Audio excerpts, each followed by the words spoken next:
Okay, go. Hello everyone, this is Africa 55 Wave of Change. Welcome to our segment. Today we are talking about the voice of a woman. Is everybody listening? Are we hearing voices of an African woman, to be specific?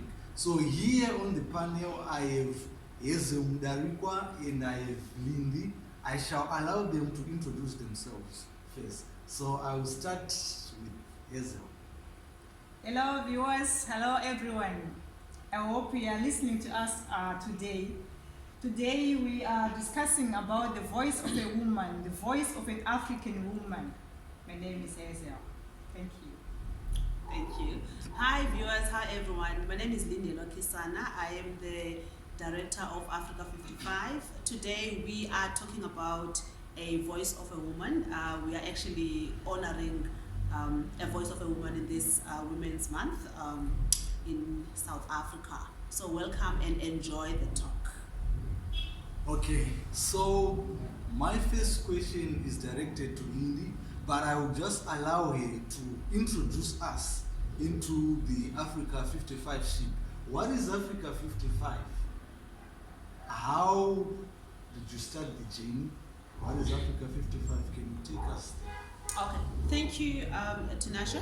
Africa 55 is a non-profit organization that was founded in 2017 by me, Lindelwa, and Tato Ngwacha and Patrick Tankama.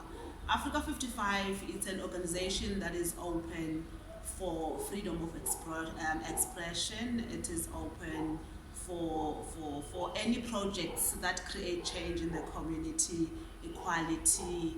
We are dealing with different kinds of projects, different kinds of issues, African diaspora as a whole. So we are actually a place, we can say it's a safe place for every African to express themselves, everyone that wants to talk about anything, that wants to build, that wants to showcase Ubuntu.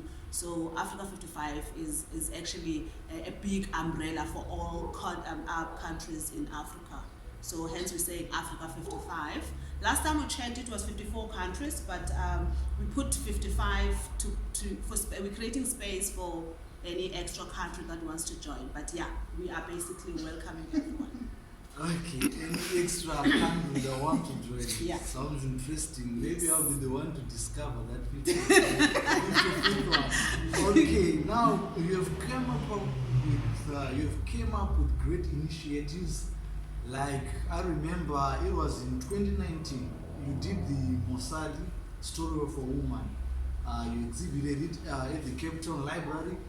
So I wanted to know what inspired you to come with such a vision, and also what type of feedback did you get from the society after implementing that? Okay, so thank you for that question yet again. I like the fact that you asked about that project, specifically Musadi, the story of a woman. As a woman myself, I have a story to tell, and I believe each and every woman has a story to tell. Whether it's any journey, we always have a story to tell. So basically, in 2019, you are correct. I created something very new in my world. I'm someone who's used to theater. So what I did is I wrote a play actually in 2017 called A Woman in the Mirror, which I was lucky enough to direct it and perform it at the Black Box Theatre. So I'm someone that likes to challenge myself because I believe on a daily basis I'm actually telling my story. So I was like, okay, I have worked with visual artists, I have worked with different kinds of very talented people. So I decided to adapt, to create actually a theater photography from the play that I've written and the pictures that I've taken from like on stage. Some of the pictures I took them out of stage, but they were about the play. if you get where I'm coming from. So I created a photography, a theater photography, then I went to exhibit it at the City Library. I was very fortunate, it was my very first time. It was a challenge that I was like, okay, I want to stretch my creativity, I want to stretch my thinking.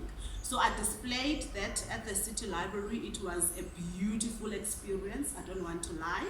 And people that came there, some of them, they actually gave me feedback, like honest feedback, saying, I didn't know what to expect. But I was like, let me get into the space and see what is happening. And some, they were so amazed. And I remember I got a feedback that was, there's a small book, just when you exit the gallery at the City Library.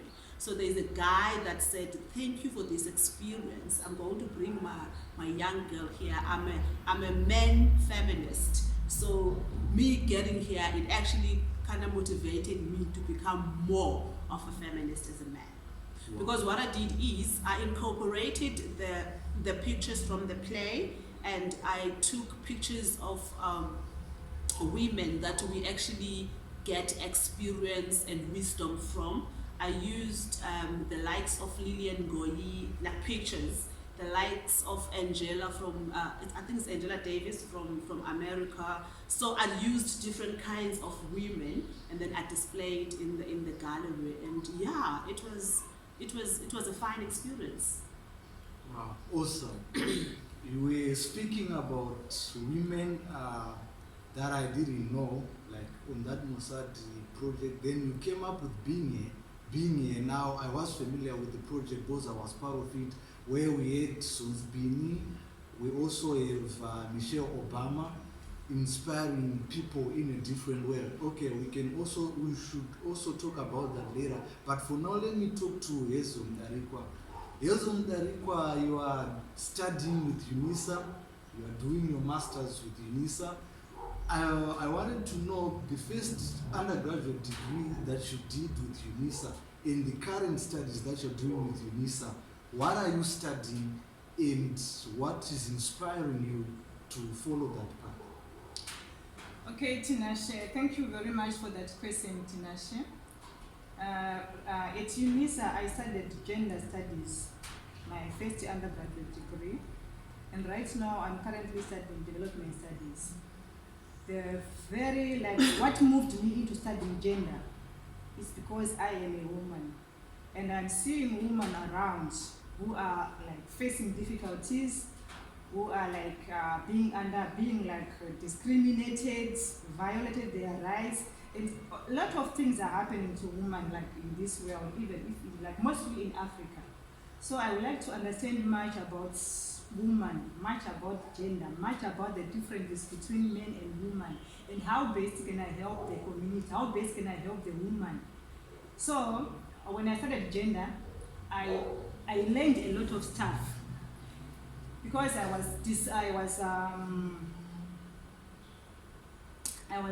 was like more into like feminism and masculinity. How then are women being like under men? How are they being deprived? How are they being subordinated? When like all those theories, I wanted to understand all those theories. How are then women, like even now?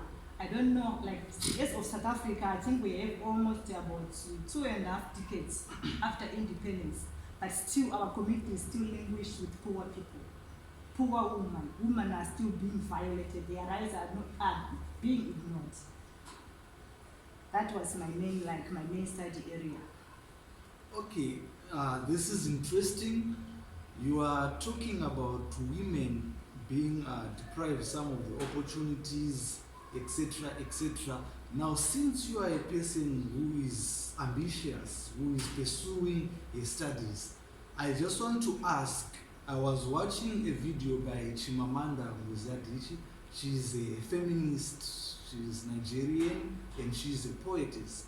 She was saying something about feminism in her podcast, where she was saying that we all should be feminists. So she said something that I caught. She said that some of the men are intimidated by a woman's success, right? And she was saying that in her capacity, she said that I wouldn't date or I wouldn't marry a man who is intimidated by my success because I'm actually not interested in such a man. So since you are a person who is ambitious, who's following a vision, how do you see that scenario? Are you also not being part of people who are intimidating some other men's lives because of your success? Or maybe you hear of stories of such women who are pursuing their goals, then it intimidates the other partner's life. Thank you, Tinashe, for that question. According to my understanding, I think right now, as we can see the world, a lot of stuff are happening like around the world. Other people, they can say masculinity is in crisis because like ladies are being empowered. Nah? So as far as I'm concerned, ladies right now, as the countries are developing, they are occupying like men's jobs. That's the jobs that normally used to be for men. So ladies are occupying those other positions. So the masculinity side, on the men's side, they are saying it's now in crisis. So some other men may feel like intimidated with those women who are like moving to higher positions. I don't know if I'm answering your Yes, questions, I'm following but you. according to my understanding, I think like everybody deserves an equal opportunity. We are all human beings and we all deserve like equal opportunity. We should be just like at par. Nobody should like intimidate anybody, or nobody should like subordinate anybody. We should just like be at par. Can I just jump in? That's fine. Like she said something that masculinity is in crisis, Yeah. because ladies are taking. I'm sorry to jump off, but I feel space. like I need to say something. Yeah. But it's like ladies are occupying Space which was space which was initiated. initiated. I think we need to acknowledge the fact that feminism, women equality. It's not about a man, because I think the problem is that we are actually patriarchy. The patriarchal traditions created that this world is for men and this world is for women. And then this world for men is like here, and the one for women is like here. So I just want to talk about the jobs. So if women are actually occupying men's spaces, why can't men occupy women's? Because we get men guys that are doing chef work. But according to traditions, cooking is for a woman. But we're getting chefs like my brother, for an example. She's a chef. She studied like hospitality. So why can't we get men that say, okay, it's fine, if you guys you're willing to be a mechanic, then let me just try to be something else, because we're making a living. Okay, Yeah, why can't yeah. I So also because be like a we're going to netball break player? 100%, because we're going to break the thing of like now masculinity is in crisis, because it actually kind of like brings some emotions where men, they're gonna think like we want to be like them. When you talk about feminism, you don't want to be like a man. You just want to be respected as a woman. You want to be given an equal right. You don't want to be men.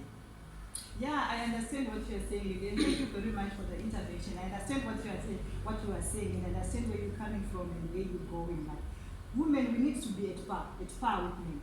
If men can do whatever women, I have seen like guys who are also nurses, but initially nursing jobs was for ladies. But right now also other men are moving into that. If men can do whatever a woman can do, I think they are always like welcome, they are free to do that. And if 100%. also ladies want to do what men are doing, if they can do it, let them do it. The world evolves. Yeah, the world is right now is evolving. Yeah. Okay, interesting. This leads me to the next question that I'm directing to Lindy. Right, let's talk about stereotypes.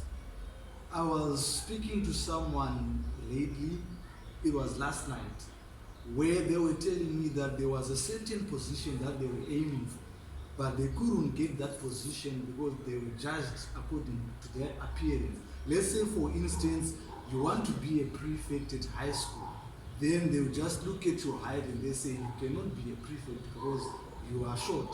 You cannot address the school because you're not tall. Maybe this particular role is fit for someone who's tall. So let's talk about some of the stereotypes. Those stereotypes are just like standards and received ideas that the society assume about a particular subject. Let's talk about stereotypes that women face. I can give you an example. There are some stereotypes that have been held, like the other that you spoke about, that women are not really wired for the office. They are just wired to be homemakers. They should not take up leading roles. It is for men. That's number one. Number two, maybe there is a certain stereotype that men maybe should not change diapers. It's just only for women. You get the point. So what are some of the stereotypes that you face as a woman and other women face, that the society just see it as normal? Thank you, Tinashe, for that question. There is a lot of stereotypes that women face, like especially women. I think everybody at some point you do face some struggles, some stereotypes that come from the society. We face a lot of them. Sure. In the office, you just mentioned, in the office, women, if a woman is a manager, she is not taken seriously by men subordinates. Like if like a group of men are reporting to that woman for some reason, because they know that a woman is we go through things like periods. They know that everything that you say as a woman, they say you involve emotions. As you just said, you used a phrase saying we are not wired to be like certain types of things. And those stereotypes, actually, those are the things that divide our society. And also because, as I mentioned, our society is built in a certain way. As much as the world and cultures evolve, but our society wants to hold on to some stereotypes because they fit their ego. Okay. Some people, they hold on to stereotypes because those stereotypes, they make them feel better about themselves. For an example, you've spoken about height. We get marginalized as people, and people that marginalize other people is because they want to feel good about themselves. It's not about that person. If they say you can't be a leader, whether you are a guy or you are a girl, if they say you can't be a leader because you are short, then that does not say much about you. It says a lot about the person that is saying that thing. You know what I mean? If they say you can't be don't wear a trouser as a woman, you can't wear pants, you need to wear a dress, it's because that person, she wants to push you into a certain box, so that person that actually says that to you can be comfortable, because at some point you intimidate that person, because it's about power, it's about ego, it's about satisfying yourself. So what I'm saying is, people in the society hold on to certain stereotypes because they're doing it for their own satisfaction. It's not about building a society. So as women, we face stereotypes in relationships. We face stereotypes in relationships, in families, at our homes. A girl child cannot go to school. A girl child can't do work outside. If you stay with your brothers, those are societal stereotypes. You must work for your brothers. If you are my brother, you can't wash the dishes. I'm expected to do the cooking, do the dishes. So those kind of things, they are actually not building the society. Wow. Awesome. You have said it well in an angle that I've never perceived of. Like if you say that it's like the problem is the ego of that person. I think I can relate to that. Like I've been around places where, as for me, like I have a six-pack, but I'm not that muscular. You get what I'm saying? Yeah. So I've been in places where people are lifting loads. You get the point? And maybe I cannot lift certain load. Then the person will say that you are really not man enough for this. Then I couldn't really like answer them back, because to them they think being a man is all about lifting weight and eating a lot of pap. Yes. You get the point. If you do 100%. not eat a lot of pap, then you are not a man. Yeah. If you do not lift this load, then you are not a man. Yes. But as for me, I will be asking myself, like, as for me, I can define a man in terms of responsibility. Yes. Are you responsible? We are watching a lot of men who have baby mama drama. They are not being responsible about all those stuff, but they walk around and say that I'm a man. Yeah. They are not even like being there for their families, yet to them manhood it's about lifting loads and stuff. So it really resonates with what you were saying, that is the problem with that person. Yes. To say that you cannot be a president because you are not a woman. Mhm. Someone was saying that it's all about competence, Yes. not about skin color or about gender. That was a really awesome point. Now let's talk to Hazel. Now you are doing gender studies, you are doing development studies. I wanted to ask about the practicability of your work, of your studies. How practical is it? Let's talk about the community development project that you are working on in the community. Are they reaching the targeted recipients? How effective are they? Thank you so much, Tinashe. I think our communities, the projects that are being implemented in the communities are not that effective. That's the reason why I'm trying to figure out why are they not effective. Because like if we see like normally it does not mean that the government is not like trying to empower the people or the poor communities. The government is trying to put a lot of effort in trying to empower women and do some projects, whatnot. But those projects, I think they are not like closely monitored, or else they are not like addressing the needs of the communities. It could be that maybe even us NGOs, we can come and say, okay, community of Kraaifontein, we want to give you this to do. Nah? But we have to understand the community first and see their needs and see if the project that we have us as like the people who want to empower the community, like if like the progress, like the ideas that we have now, are they going to empower the community? So we should like address like the strategies that we're gonna use, whether they're addressing the community's needs or not. So I wouldn't say that these projects are being like implemented like no. So I think maybe they are not effective enough Okay. to address the needs of the communities. That's an awesome point. Like I can pick it like context. We are talking about context because we are saying that I may have a solution for the community, but do those people really need what I'm coming with? Which means I have to understand about their needs first before I come up with a solution. Yes. So which means that somehow these projects are not solving any particular need. They have to really understand the people that they are working with first. Yes. All right, that's awesome. I shall come back to you with the last question that I want to ask you about. Just you being a woman. Okay, let me just ask you now. Then I'll conclude with it so that I may not forget. Like you being a woman, what is inspiring you to stand up and be a voice to the voiceless by participating in these projects? Maybe you have a story that you want to tell us, what you went through, what inspired you to really stand in the gap and speak out about the abuse, about the inequality that women face in the society. Okay, Tinashe, thank you for asking us. But I think my explanation will need the whole day to explain, but in fact I'll cut it short. Okay, I think my background is like the way how I was brought up.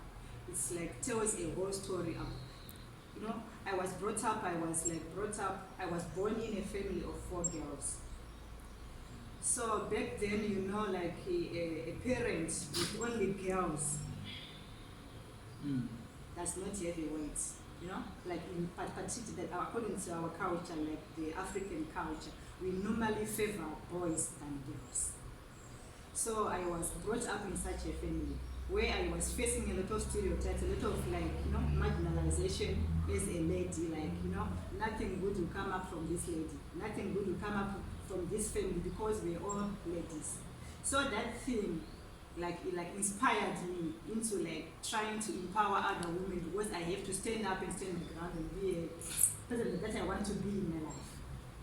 So that inspired me a lot to be where I am and to be who I am. Wow. Okay. Thank you. Now, Lindy, I want to ask you this question. There in the United States of America, they are about to enter into their 2020 elections. There is a lady, Kamala Dave Harris. She has been nominated by Joe Biden, who is the leader right now of the Democrats Party, right? So now there is a celebration in the American community, the Black Americans in particular, that a woman is standing up for the first time to be elected for such a post because she is of Jamaican and Indian and Asian genealogy, if I'm not mistaken. So what does that mean to an average woman in the society? Yeah, being given that platform, seeing a woman coming out from nothing and being given such a post which was mainly dominated by a man. What does that speak to a person who is going to university or to a woman who is just a girl in the village or in any average street? Does it mean anything? Thank you, Tinashe. Wow, that is actually it's a big thing. What you just mentioned now, it's a huge responsibility to that lady.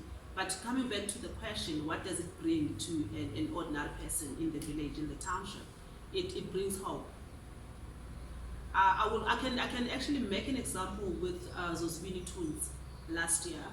As South Africans, we were represented by Zosibini Tunzi, and what she said when she was actually taking the crown of Miss Universe, she said, I want an ordinary girl from the villages, like deep down in the villages, who is dark like me, who has this kind of hair that is not straight.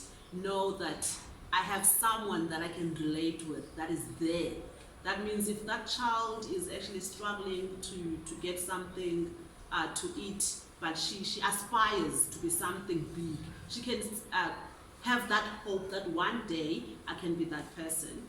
So you speak about politics. Politics, it's a very complex industry. If I can say politics, I can just compare politics to industries, but it's very masculine in terms of people that actually lead politics. So basically having a lady who stands up in a political platform representing other women, it's a big thing to every woman in the world. It's something that actually, I think Hillary Clinton was a president. Was she a president in America? She stood up. She was campaigning and she didn't win. So this one, it's a big gut. It takes a big courage for a woman, well, especially for Hillary Clinton. Yeah. She was a white lady. Yeah. But now this one it's not only just a lady, but now it's a black lady. Yes. It's gonna actually definitely invoke some feelings of hope from Black American women or American women at large, especially women that are marginalized. We know the things like Black Lives Matter. So if you have someone of color in America who is black, who is able to say, I'm going to stand up and see if I can win this. So it's hope, it's courage, and it's like a huge inspiration to all over the world, to all the girls. Okay, you've talked about Zosibini. Wow, that was really a game-changing moment for ladies there. All right, the last question that I just want to ask to all of you, just in a second, in a minute, is like, you are an artist. You've done some theater stuff, you do poetry and stuff.